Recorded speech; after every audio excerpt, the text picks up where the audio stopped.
وسلم وبارك عليه وعلى آله.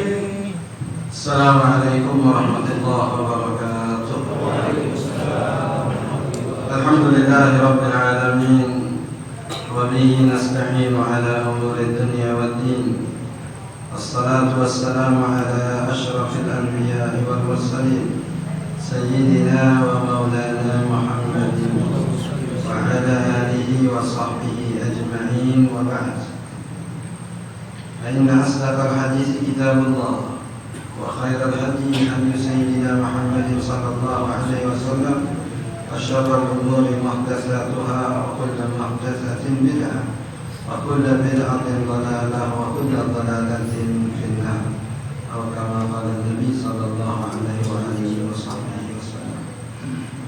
Ma'asyiral muslimin, hadirin para asatidz, para hujjah, hadirat jamaah dimuliakan Allah. Alhamdulillah wa syukurillah. Malam yang mulia ini kita kembali bertemu Allah Subhanahu wa taala di majlis yang mulia ini dalam keadaan sehat walafiat. Melanjutkan bacaan tafsir kita halaman 206. Wa atainahu Injil. Qala Allah Ta'ala wa atainahu al-Injila fihi hudan. Wa qala al-mufassir rahimahullah ta'ala أي لاشتماله على الدلائل الدالة على التوحيد والتنزيه وبراءة الله تعالى عن الزوجة والولد والمثل والضد وعلى النبوة وعلى المعاد. قال تعالى وآتيناه الإنجيل فيه هدى. Dan sungguh kami telah menurunkan atau memberikan kepada Nabiullah Isa alaihi salam al-Injilah, yaitu kitab Injil. Fihi hudan, di dalamnya terdapat petunjuk. Listimalihi ala dalail dallati ala tauhid. Disebut kitab yang berisi petunjuk karena di dalamnya mengandung dalil-dalil yang menunjukkan keesaan Allah, tauhid. Dan semua nabi itu membawa risalah yang sama, yang disebut dengan tauhid. Kadang disebut dengan aqaid, kadang disebut dengan usuluddin, kadang disebut dengan al-fiqhul akbar. Untuk membedakannya dengan fikih biasa. Fikih biasa itu tentang hukum halal haram, tapi al-fiqhul akbar itu tentang konsep tauhid, konsep usuluddin. Itu ada dalam istilah madhab Imam Abu Hanifah rahimahullah ta'ala. Nah, di dalam kitab Injil ini, kata mufassir, itu tercakup di dalamnya petunjuk tentang konsep tauhid, sama seperti kitab suci yang lain. Jadi kalau boleh dibagi, kitab suci itu secara global terdiri dari 3 unsur utama. Yang pertama terkait dengan tauhid atau akidah. Yang kedua terkait dengan hukum hakam, halal haram, wajib mandub, dan seterusnya. Yang ketiga ini terkait dengan adab dan akhlak. Jadi dia mengandung tauhid, ada mengandung fikih, hukum halal haram, kemudian mengandung akhlak. Begitu juga dengan kitab Injil. Kitab Injil itu dikatakan sebagai hudan, sebagai kitab yang berisi petunjuk. Petunjuk yang utama yaitu tentang konsep tauhid. Nah, ini kita katakan sebagai risalah yang utama yang dibawa oleh setiap nabi dan rasul. Itu mereka membawa risalah tauhid. Qala wa tanzih, dan juga at-tanzih. Jadi kalau tauhid itu mengesahkan Allah, kalau tanzih mensucikan Allah dari sifat-sifat yang tidak layak bagi Allah. Disebut dengan tanzih. Itu biasanya diwakili dengan ucapan tasbih, subhanallah. Ada subhanallah amma yasifun, ada subhanallah amma yusyrikun. Itu tasbih, konteksnya adalah tanzih, untuk mensucikan Allah Subhanahu wa taala. Dan kalimat tauhid Itu unsur utamanya la ilaha illallah. La ilaha itu nafi, menafikan tidak ada Tuhan yang patut disembah, yang berhak disembah illallah, kecuali Allah. Nah, kecuali Allah ini disebut dengan isbat. Jadi kita nafikan dulu bahwa tidak ada Tuhan yang layak disembah. Setelah semua kita nafikan, Tuhan berhala, Tuhan patung, Tuhan kayu, Tuhan batu, ya, semua kita nafikan, baru kemudian kita isbatkan kecuali Allah Subhanahu wa taala. La ma'budu bihaqqin illallah. Tidak ada yang patut disembah itu kecuali Allah Subhanahu wa taala. Dan proses untuk memantapkan makna tauhid ini itu yang dicontohkan oleh Nabiullah Ibrahim alaihissalam ketika dia rusakkan semua berhala yang ada di tempat persembahan berhala, disebut dengan ma'bad. Jadi ketika mereka pergi untuk satu perayaan, Nabi Ibrahim mengindik-indik masuk ke tempat peribadatan mereka. Kemudian berhala-berhala tadi dihancurkan dengan kampak beliau. Setelah hancur, tersisa satu yang paling gede. Ini yang nggak dihancurin, justru kampaknya diletakin di lehernya. Kemudian saat mereka pulang, mereka pengen ibadah, dapetin berhalanya hancur semuanya. Maka mereka bertanya-tanya, man fa'ala hadza bi alihatina? Siapa yang melakukan ini kepada Tuhan-Tuhan kita?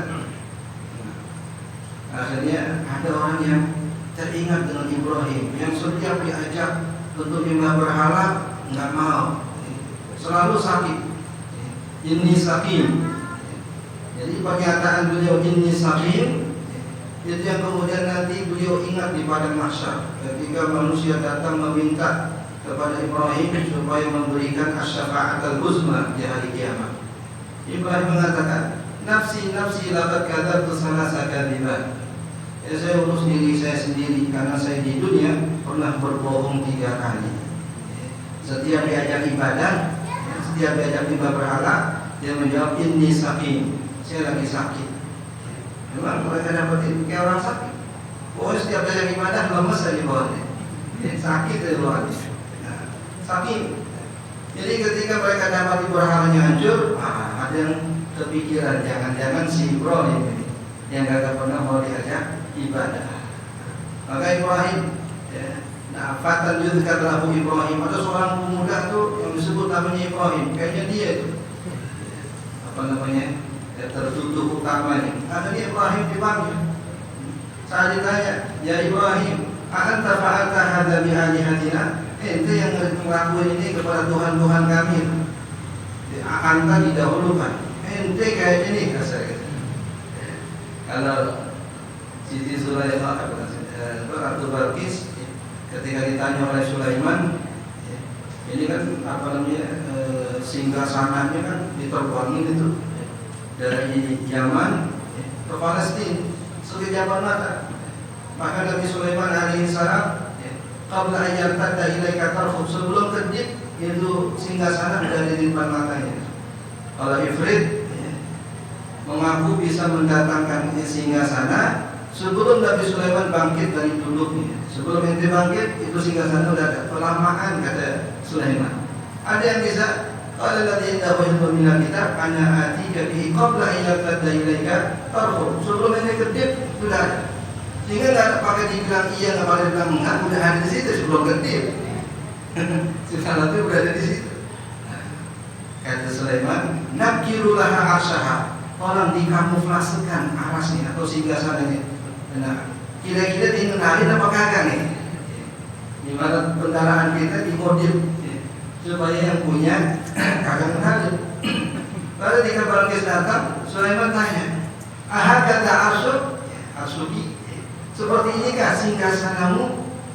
Dia pengen jawab bukan, takut iya. Dia bilang iya, tapi kok ada di sini? Ada di Palestina. Kerajaannya ada di Yaman. Maka jawaban yang selamat, ka'annahu, kayaknya iya, gitu. Kayaknya iya. Kalau salah pun bukan, bukan kayaknya sih. Berarti punya aneh, gitu kan?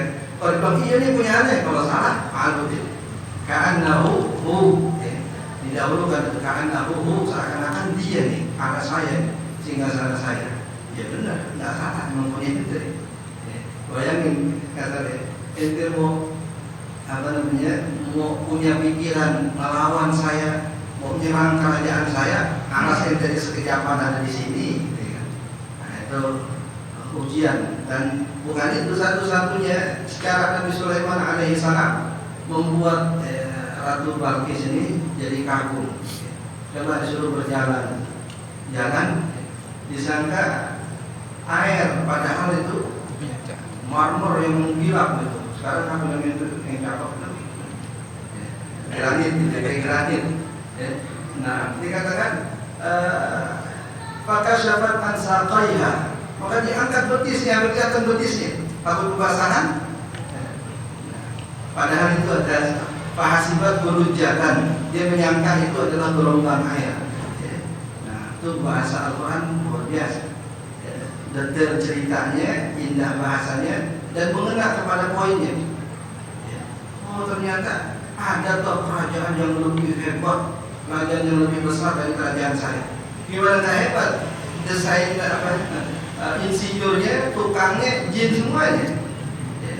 Wa innal ladzina ya'maluna lahu yarusuna fil bahr. Ada pekerja-pekerja Nabi Sulaiman dari kalangan jin yang jalan masuk ke dalam lautan untuk mengambil itu mutiara-mutiara Malika yang ada di daratan, ambil yang paling cakep, jin. Ya bisa melakukan itu. Kemudian yang manula lahu tamasil, dibikinin patung-patung. Karena zaman itu bukan nyembah berhala, tamasil sebagai perhiasan daripada kerajaan Nabi Sulaiman alaihissalam. Nah, ini terkait dengan Injil yang di dalamnya ada tanzih, artinya mensucikan Allah Subhanahu wa taala selain tauhid. Tauhid artinya mengesahkan Allah. Yang ini yang membedakan Tuhannya kaum muslimin dengan Tuhan yang telah ditahrif atau diselewengkan oleh Yahudi dengan Nasrani.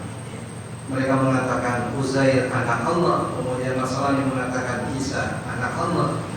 Nah, terkait dengan tanzih, yaitu untuk membedakan dengan agama-agama yang bukan samawi, di mana mereka mensifati Allah dengan sifat-sifat kekurangan.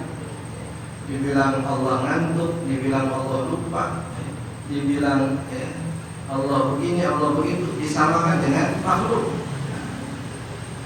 Bahkan dalam beberapa pernyataan mereka, sifat-sifat jelek justru dinisbahkan kepada Allah Subhanahu wa taala.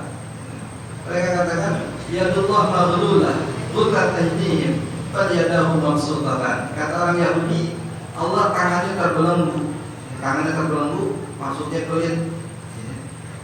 Allah dikata pelit. Padahal mungkin bangsa yang paling dimanja oleh Allah, Bani Israil. Tapi mereka justru mengatakan Allah itu pelit. Jadi nggak pakai jeda, nggak pakai jarak, nggak pakai batas, langsung Allah jawab bal yadahu mabsutatan. Justru tangan Allah itu terbentang. Yunfiqu kaifa yasha, Allah memberi sesuai dengan kehendak. Ente lupa katanya. Bagaimana Allah selamatkan dari Fir'aun dengan tentara-tentaranya, kemudian Allah kasih makanan tanpa bekerja. Ada sebil mani wasalwa. Salwa itu burung yang kalau mereka pengen jatuh, pengen makan burung nih, turun burung ya. Nah, kemudian buah-buahan, yang dari buahan itu mereka bisa merasakan kelezatan seperti kelezatan madu. Jadi buah apa? Tapi tetap mereka bosan makan begini mulu. Jadi karena saking gampangnya, akhirnya jadi bosan mereka. Tiap hari makan ayam bosan, tiap hari minum madu bosan. Atas tadirun alladhi wa adna billadhi wa khair. Kalau pengen kalian mau berubah, mau beda, itu bisa. Udah masuk ke Mesir. Fa'inna lakum mas'alatun, di dalamnya ada yang kalian inginkan. Di Mesir di dalamnya banyak apa yang bisa diinginkan oleh suatu bangsa. Di antara negara yang subur, dihadiri oleh Sungai Nil.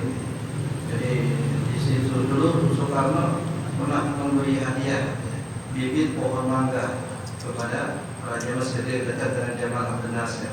Sampai sekarang satu kawasan namanya Ismailiyah itu memang penghasil mangga. Bahkan kalau saya bandingin jus mangga di sana lebih enak daripada di sini. Padahal asalnya dari sini. Jus mangga di sana kalau mahasiswa Mesir pulang Indonesia masih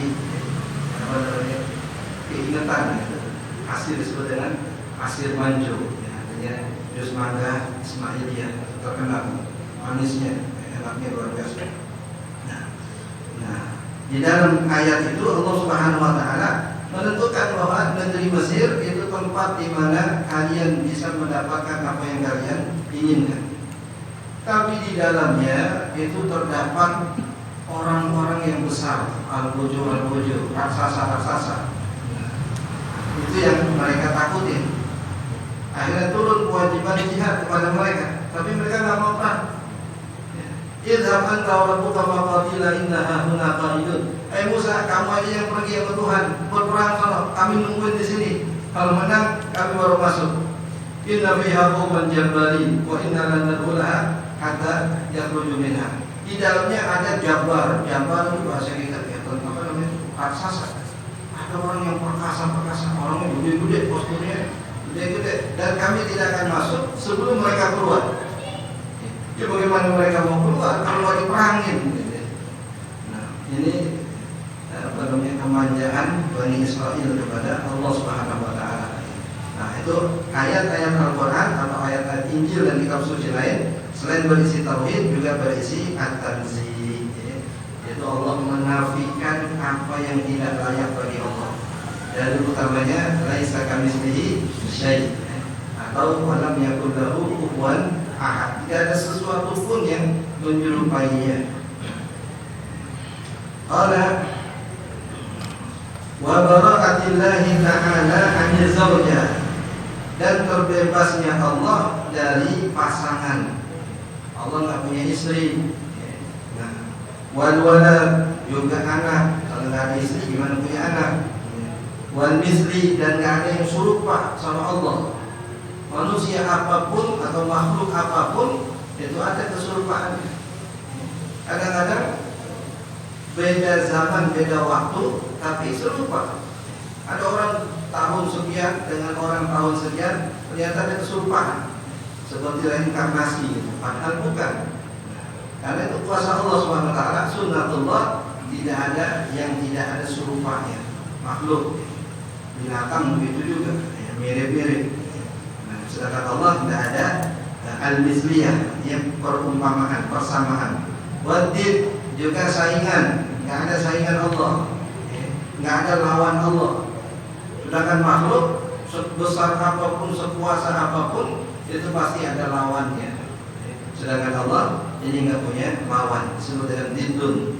Ada didun, ada nidun. Sama andada, terjemahnya andada. Artinya nggak ada yang serupa dengan Allah.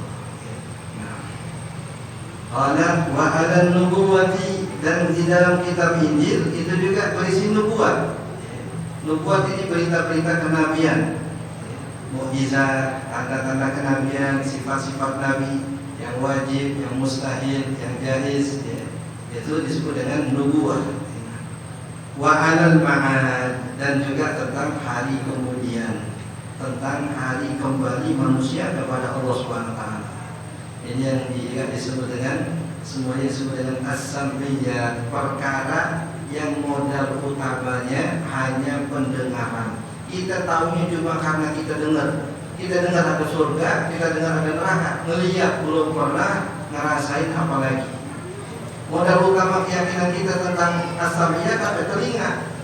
Di Quran disebut atau dibaca, di hadis disampaikan, kita dengar kemudian kita percaya. Sehingga hal-hal yang berhubungan dengan urusan akhirat itu juga disebut dengan as-sam'iyat. Jadi 3 konsep tauhid. Yang pertama tentang ilahiyat, ketuhanan, yang kedua tentang nubuwat, kenabian, yang ketiga tentang sam'iyat, hal-hal yang berdasarkan pendengaran. Di situ nggak ada porsi akal, murni iman, murni yakin. Di neraka Manusia yang sudah jadi tulang belulang, sudah ribuan tahun mati, Allah bangkitkan kun fayakun, hidup lagi. Nalar mana yang menerima, akal mana yang bisa menerima? Yang walaupun kalau akalnya fitrah, masih dalam fitrah menerima. Ente yang tadinya kagak ada yang bisa ada, apalagi yang pernah ada lebih mudah diadain lagi. Nah, itu logika yang Allah sampaikan. Kalian yang dulunya tidak ada kemudian Allah adakan. Apakah sesudah pernah ada Allah tidak mampu untuk mengadakan kembali? Lebih gampang. Maksudnya ada contohnya. Yang susah kan membuat sesuatu yang belum ada. Contohnya, yang belum ada Allah adakan, Allah sanggup. Apalagi yang pernah adakan, kemudian Allah adakan lagi. Itu ada konsep Sayyidina Uzair, ya. Jadi dia lagi asik naik keledai, ini Nabi Bani Israel, hafal kitab Taurat, lagi jalan, tiba-tiba lewat sebuah perkampungan yang luluh lantak, ya, habis kebakar. Jadi bangunannya hancur, orang-orangnya mati, udah kayak arang semuanya. Saat itu terdetik dalam pikiran Sayyidina Uzair, anna yuhyi hadhillahu ba'da mautiha. Bagaimana cara Allah nanti membangkitkan mereka kembali sesudah mereka hancur seperti ini? Ya, itu pertanyaan yang menggelitik pikiran Sayyidina Uzair. Padahal dia seorang Nabi. Ini bukan keraguan terhadap kekuasaan Allah Subhanahu wa taala, tapi dia ingin meningkatkan kadar keyakinannya dari sekedar yakin kepada hakul yakin, kepada ainul yakin. Lihat proses bagaimana Allah membangkitkan yang sudah hancur. Akhirnya Allah wafatkan selama 100 tahun. Bahasanya Allah wafatkan fa'amatallahu mi'ata 'am. Allah wafatkan 100 tahun. Bahasa kitanya Allah tidurkan selama 100 tahun. Setelah tidur 100 tahun, kemudian tsumma ba'asa, dibangkitkan lagi. Malaikat bertanya, "Kam labista? Berapa lama kamu tidur?" Dijawab, "Labistum yauman aw ba'da yaum." Mungkin sehari, mungkin beberapa hari. Labista mi'ata 'am. Itu sudah tidur 100 tahun. Sudah tidur 100 tahun. Apa buktinya? Kalau Ashabul Kahfi kan mereka mencari bukti sendiri. Bangun, kelihatan kalau orang biasa melihat mereka itu takutnya luar biasa. Bayangin tidur 309 tahun, jenggotnya kayak apa? Kukunya kayak apa? Menyeramkan, karena walaupun jasad mereka tidur, tapi semuanya tetap hidup. Bagaimana cara Allah Subhanahu wa taala menjaga jasad tidur selama 309 tahun? Wa nuqallibuhum dzatal yamini wa dzatal shimal wa kalbuhum basitun dhira'ihi bil wasil. Kata Allah, wa nuqallibuhum dzatal yamin wa dzatal shimal. Kami bolak-balikan jasad mereka ke kanan dan ke kiri. Karena memang dalam tubuh manusia ada zat yang kalau nempel ke tanah bakal bisa membusuk. Akhirnya digoyang-goyangin katanya. Allah muter balikan kanan ke kiri. Jadi satu saat Allah ke kiri kan, kemudian satu saat Allah kanan kan. Belum lagi matahari yang lewat, karena bawah tempat mereka tinggal sampai sekarang masih ada, dan di dalamnya itulah kuburan Ashabul Kahfi di Yordan. Nah, itu di atasnya ada lubang. Yang matahari lewat sekejapan di situ untuk tadi memberi kehangatan kepada tubuh tadi supaya tidak membeku. Sedangkan si anjing kan buhum basitun dhira'ihi bil wasil. Si anjing itu tangannya dibentangkan begini, nggak dikatakan dibolak-balikan, karena tubuh anjing itu tidak rentan terhadap pembusukan tanah. Walaupun dia tetap begitu berjam-jam kasarnya, badannya nggak bakal membusuk. Kalau manusia nggak bisa membusuk. Sehingga Allah bedakan perlakuan kepada jasadnya Ashabul Kahfi dengan perlakuan kepada binatang, dan itu baru ditemukan sekarang. Keanehan tadi. Kenapa Allah bolak-balikan jasad Ashabul Kahfi, tapi si anjing dibiarkan begitu aja? Oh, ternyata di tubuh anjing itu mengeluarkan zat yang bisa menetralisir hal-hal yang bisa membusukkan kulitnya. Ini keajaiban Allah Subhanahu wa taala. Kemudian matahari bagaimana bisa lewat di lubang yang pas. Jadi saat memang matahari tadi bisa memberi kehangatan, zat yang diperlukan oleh tubuh, bukan zat yang membakar. Begitu juga dengan posisi, kemudian juga dengan letak. Itu juga bahagian daripada cara Allah Subhanahu wa taala menunjukkan kemahakuasaannya. Ini barokah daripada az-zaujah walad misal in wa ala nubuwah kemudian wa ala ma'ad tentang hari kebangkitan. Dari konsepnya dengan konsep Sayyidina Uzair, Allah bangkitkan. Apa buktinya saya tidur 100 tahun? Undur ila ibalika. Coba lihat keledai kamu tuh, sisanya tinggal tulang doang. Kalau kamu tidur sehari, apa mungkin sekejapan harus jadi tulang-tulang? Kecuali kalau dijadikan kambing guling gitu ya, tinggal tulang-tulang langsung enggak. Kemudian coba lihat undur ila ta'amika wa syarabika lam yatasanna. Coba lihat bekal kamu, makanan, minuman, ada nggak sisanya? Kan ada sisanya, habis semua ya. Ya kan 100 tahun. Nah akhirnya Allah Subhanahu Wa Taala perintahkan kepada keledai untuk kemudian hidup lagi. Gampang nggak keledai menjadi tulang? Allah hidup. Segampang itu nanti mereka dibangkitkan dari kiamat. Langsung dikasih lihat oleh Allah Subhanahu Wa Taala. Ente tidur 100 tahun aja, Allah bangunin begitu seger, ya, kagak ngapa-ngapa gitu ya. Begitu juga dengan Nabi Ibrahim alaihissalam. Walaupun sudah pernah mengalami proses dalam tanda kutip pencarian Tuhan, bermula dari bintang, ini kayaknya Tuhan saya. Malam sedikit aja bintangnya udah hilang. Fala bajana alaihi lailu ra'au kaban qala hadza rabbi, ini Tuhanku. Fala ma'afala qala la uhibbul afilin. Saya enggak senang Tuhan yang bisa hilang. Oh ini hilang, bukan Tuhan saya. Fala mara'al qamara bazilan, yang maksud saya itu lihat bulan yang muncul. Kata Ibrahim, ini dia kali ini Tuhan saya. Tapi ketika dia hilang lagi, kata Ibrahim, ini bahaya kalau Tuhan tidak memberi petunjuk kepada saya. Siapa Tuhan saya sebenarnya? Karena hilang juga. Ada ketika siang dia lihat matahari. Kalau marah syamsa bazigatan qalat hadza rabbi hadza akbar. Ini gede lagi nih. Bulan hilang kecil, bintang hilang juga kecil. Kalau ini gede. Tapi ketika juga hilang, barulah dia sadar bahwa ada yang menciptakan semua ini. Itu tauhid. Ada yang mengatakan itu cerita yang diceritakan oleh Ibrahim alaihissalam tentang fase perjalanan seseorang untuk bisa sampai meyakini adanya Allah. Proses dulu, bukan dia, bukan awalnya di nyembah berhala atau nyembah bintang, nyembah matahari, bukan. Itu dia menceritakan proses tadi. Falam bajanna alaihi lailu ra'a kaukaban, di situ tidak dijelaskan dhamirnya siapa. Siapa yang melihat bintang kemudian mengatakan jangan-jangan ini Tuhan. Atau itu sebagai bentuk pembelajaran Ibrahim kepada kaumnya. Ayo coba lihat ini. Ini bintang yang begitu gemerlap, begitu bertaburan.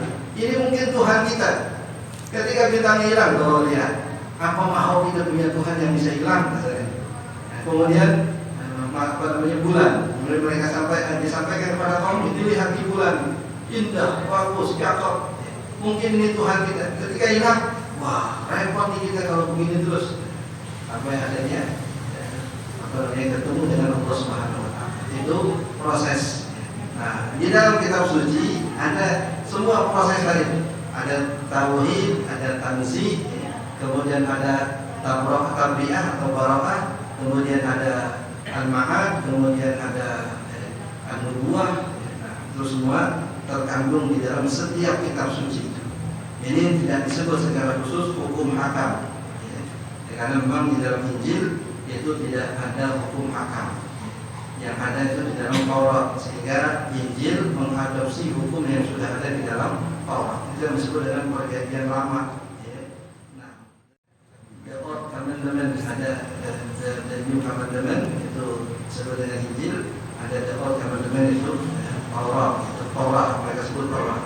Ada lagi Talmud, kitab suci mereka disebut dengan Talmud.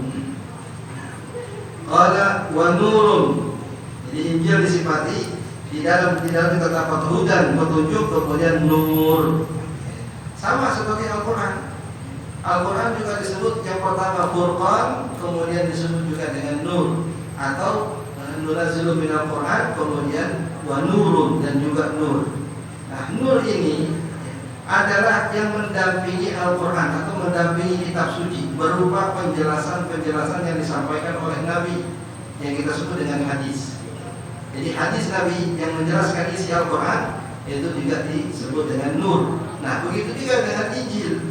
Injil berupa kitab petunjuk, tapi juga Allah turunkan bersamaan dengannya nur, penjelasan Nabi Isa terhadap kandungan kitab Injil atau kitab Alkitab. Wa nurun li'annahu bayanun lil ahkami syar'iyyati, karena kitab Injil itu merangkum atau terdapat di dalamnya penjelasan tentang hukum-hukum syara', walitafasilit takalif, dan juga tentang rincian taklif, pembebanan, apakah perintah, apakah larangan, itu disebut dengan taklif.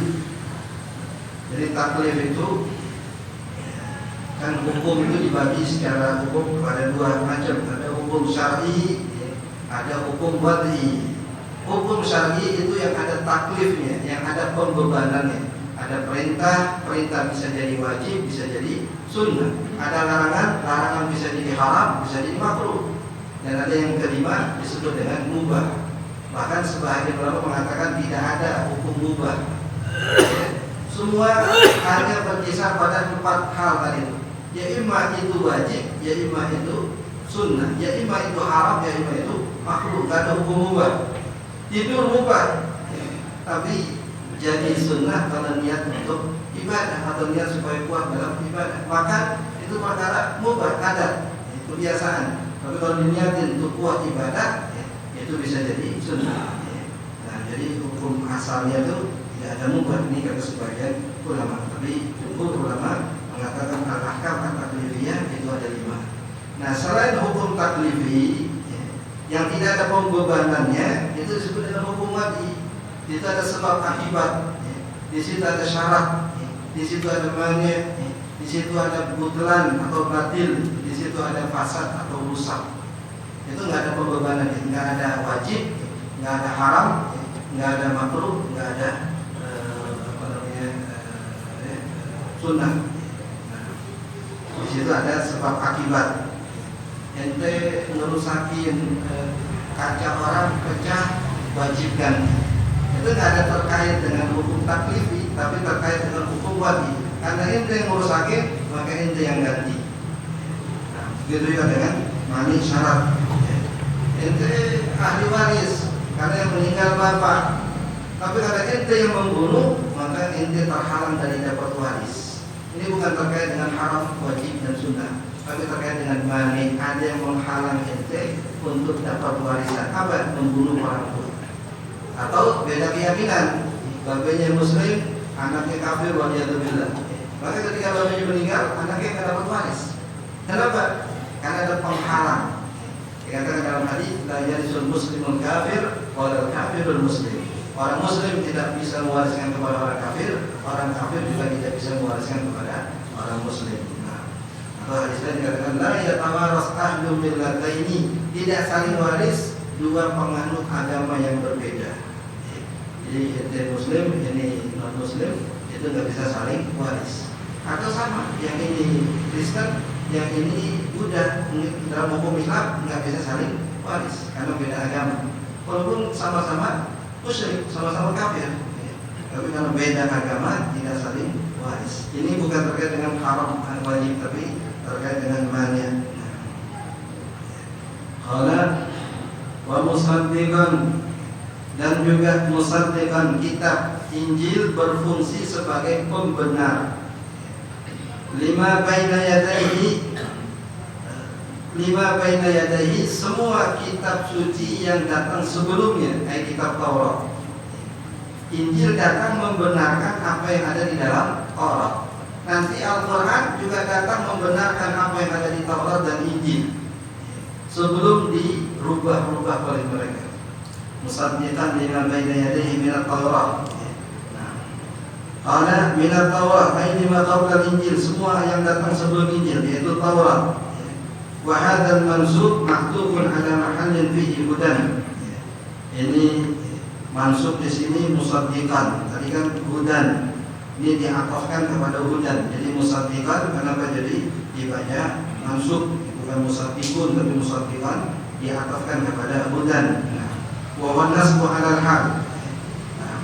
Ai muwafiqan lima fi Taurat musaddiqan, artinya membenarkan dan menyesuaikan dengan apa yang ada di dalam kitab Taurat. Min usuluddin, ay min tauhid.